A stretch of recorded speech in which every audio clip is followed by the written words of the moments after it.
Very nice, but I think your studio time is up, Missy. I'm sorry, I thought I had the studio until 2.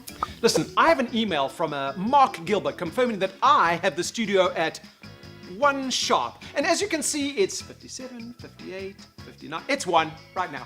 Are you sure it's 1 o'clock today? Listen, your tap dancing and beatboxing may be important to you, but I am teaching a class about checks and balances. How cool, I just learned about checks and balances in school. Well, that's great. You're welcome to take a seat and learn more. You see, children, checks and balances is a process during legislative meetings where one is charged with counting and making sure all the check marks add up to the total amount of the people in Congress. That doesn't seem right to me, and that's not what I learned in class. The framers of the Constitution created 3 branches of government: the executive, legislative, and judicial branches. And they built a system of checks and balances in the Constitution. This way, no one branch of government could become too powerful.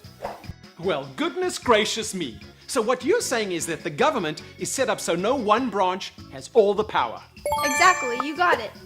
Each branch is kept in check by the other 2 in several ways. First, the president may veto a bill passed by Congress. Congress can override that veto with a vote of 2/3 of both houses. Another example is that the Supreme Court can declare that a bill passed by Congress and signed into law by the president unconstitutional.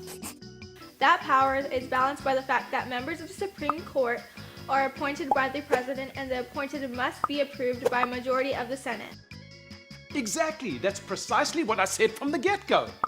Each branch of the government is kept in check by the other 2 branches in several different ways. Exactly, you got it. Each branch can exercise checks or controls over the other branches. Even though the branches of government are separate, they rely on one another to perform the work of government. Checks and balances in the Constitution are designed to help make sure that the branches of the government work together. For example, both the executive and judicial branches depend on Congress for funding.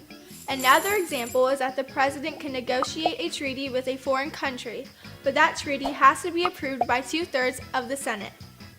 Ooh, like I'm negotiating with you on studio time. Well, kind of, but I'm really sharing my studio time with you. You actually don't start till 2 o'clock. Oh, listen, let's forget about studio time for now. I want to know if checks and balances can be listed for any other purposes. Okay. It is rare, but Congress can use the power of impeachment to check for any wrongdoing by office holders in the other 2 branches, such as a president or a member of the Supreme Court. Really? So Congress can remove the president or a justice from office? Yep, that is right. It is a 2-stage process that begins in the House of Representatives with an inquiry to see if there is wrongdoing. If the House finds wrongdoing by a majority vote, then the Senate tries the official. If he or she is convicted in the Senate by 2/3 vote, then he or she is removed from office.